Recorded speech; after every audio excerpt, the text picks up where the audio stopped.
आज संडे था, स्कूल तो जाना नहीं था। तभी सुबह हो गई थी और मैं अभी तक बेड पर लेटी नींद के मजे ले रही थी। तभी मेरी माँ की आवाज मेरे कानों में सुनाई दी, संजना बेटी अब उठ भी जाओ, और कितना सोना है।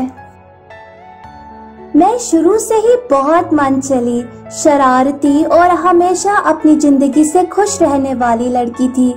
अपनी लाइफ को खूब एंजॉय करती थी। अरे आज तो छुट्टी है, घर में तो सारा दिन बोर हो जाऊंगी। क्यों ना आज अपनी दोस्त नेहा के पास चली जाऊं, वहां पर खूब एंजॉय करेंगे। नेहा का घर पास में ही था, तभी मैं नेहा से मिलने उसके घर पहुंच गई। अच्छा किया तू आ गई संजना, वरना तो मैं सारा दिन घर में पागल सी हो जाती। आजकल घर में बहुत टेंशन चल रही है। मेरे भाई अनिल जिस लड़की से प्यार करते थे वो उन्हें छोड़कर चली गई। मेरे भाई बहुत दुखी हैं, बहुत बार तो अपनी जान लेने की भी कोशिश की।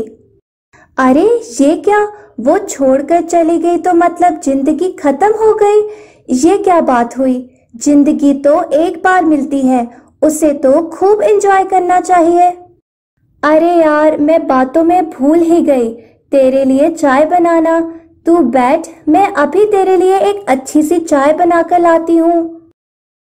नेहा चाय बनाने के लिए चली गई।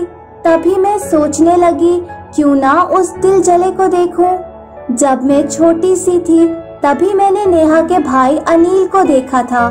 तभी वो पढ़ने के लिए दूसरे शहर चले गए थे। तभी मैंने उन्हें देखा तो मैं देखती ही रह गई। वो पहले से और भी ज्यादा हैंडसम हो गए थे, पर वो रो रहे थे। उनकी हालत को देखकर लग रहा था जैसे उन्हें जिंदगी से अब कोई प्यार नहीं रहा। वो बहुत दुखी थे। मैं दूर से ही उन्हें देख रही थी। दिल कर रहा था उनसे बात करूं, पर ये सोचकर रुक गई कि कहीं वो मुझसे गुस्सा न करने लग जाएं। फिर एक दिन मैं घर के पास वाले पार्क में वॉक के लिए आई तो सामने अनिल को देखा, जो बेंच पर बैठे किसी के ख्यालों में खोए हुए थे। एक्सक्यूज मी, क्या मैं यहाँ आपके साथ बैठ सकती हूँ? वो मुझे अजीब सी नजरों से देखने लगे, पर जवाब ना दिया। तभी मैं खुद ही वहाँ बैठ गई और कानों में हेडफोन लगाकर म्यूजिक से एंजॉय करने लगी। आज रोमांटिक सॉन्ग सुनने का बहुत मन कर रहा था। पता नहीं क्यों, जब से नेहा के भाई को देखा था मुझे कुछ कुछ होने लगा था। क्या आपको म्यूजिक अच्छा लगता है? मुझे तो बहुत अच्छा लगता है। I love music. मैं जितना बोलती जा रही थी, पर वो थे कि मेरी किसी बात का जवाब नहीं दे रहे थे। अरे मैं आपसे बात कर रही हूँ, प्लीज कुछ तो बोलें। क्या करना है बोलकर? जिससे बातें करना अच्छा लगता था वो तो पास नहीं है। उसे भी म्यूजिक बहुत पसंद था। उसके एक बार कहने पर मैं सारा दिन उसके लिए गाना गाता था। अब कुछ नहीं है मेरे पास। वो अपने साथ मेरा दिल भी लेकर चली गई है। आपका दिल अभी भी आपके पास है। ये आज भी वैसे ही धड़क रहा है जैसे पहले था। जिनको जाना होता है वो चले जाते हैं छोड़कर, और जो आपसे प्यार करते हैं वो आज भी आपके बहुत पास हैं। बस आप ही उन्हें महसूस नहीं कर पाते। अरे तुम तो उम्र में मुझसे छोटी हो। तुम कब से इतनी मैच्योर बातें करने लगी हो? अरे इतनी भी छोटी नहीं हूँ मैं, जितना आपने समझ रखा है। बस देखने वाली नजरें चाहिए। फिर एक दिन स्कूल में, अरे संजना इस बार फिर से तुम्हारे मार्क्स कम आए हैं। लास्ट ईयर भी बहुत मुश्किल से पास हुई थी। तुम ट्यूशन के लिए किसी ट्यूटर को अरेंज कर लो, कहीं ऐसा ना हो कि फाइनल एग्जाम्स में फेल हो जाओ। तुम तो जानती हो नेहा, मैं स्टडी में तो शुरू से ही वीक हूँ। तुम तो अपने भाई से हेल्प लेती हो। इसी कारण तुम्हारे मार्क्स भी अच्छे आते हैं। यार तुमसे एक फेवर चाहिए, प्लीज तुम अपने भाई से कहो कि शाम को मुझे कुछ समय के लिए ट्यूशन क्लास दे दिया करें। मैं अपने माता पिता से भी बात कर लूंगी, उन्हें कोई प्रॉब्लम नहीं होगा।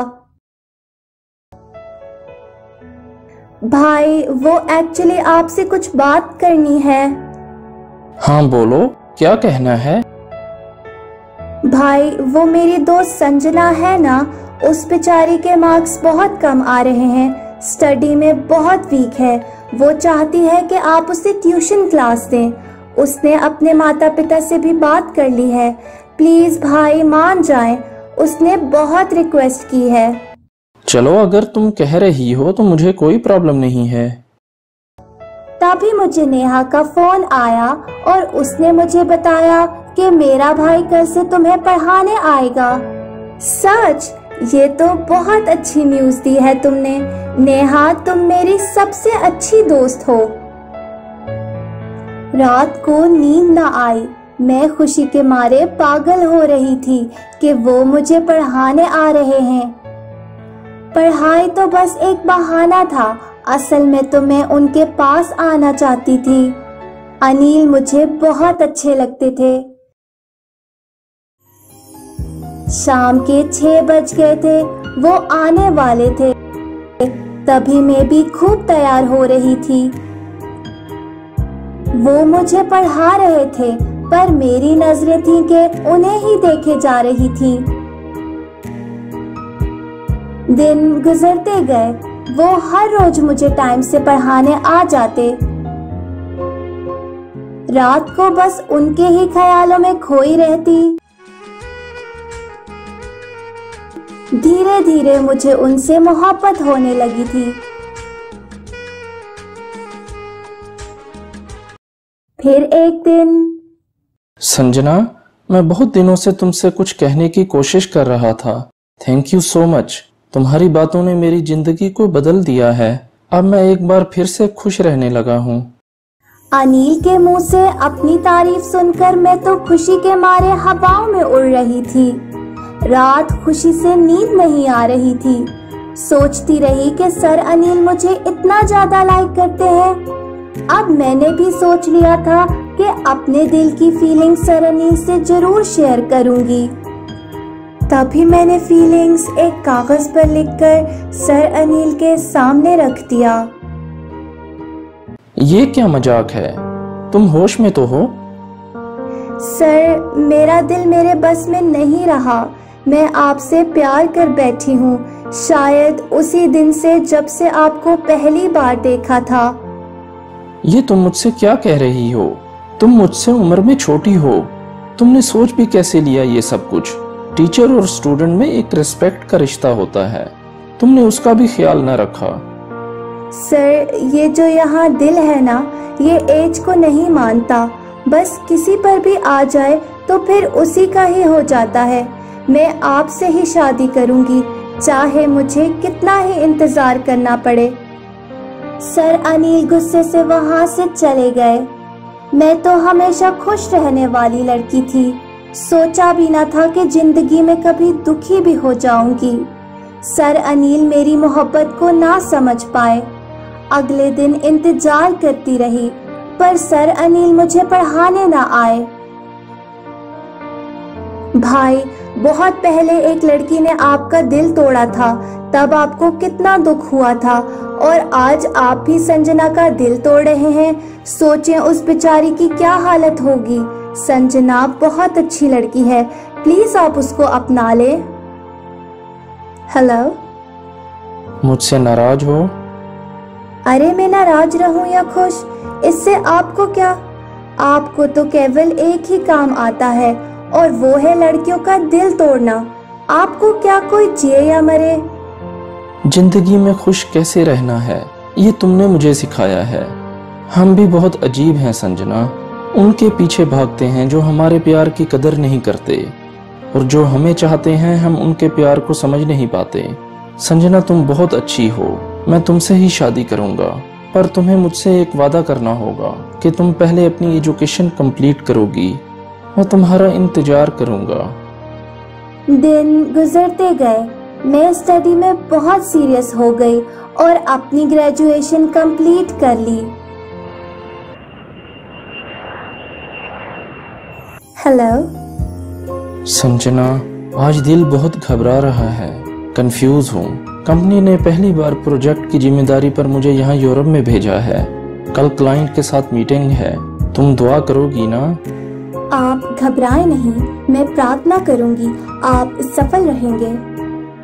तभी एक दिन अनिल का फोन आया। वो बहुत खुश थे।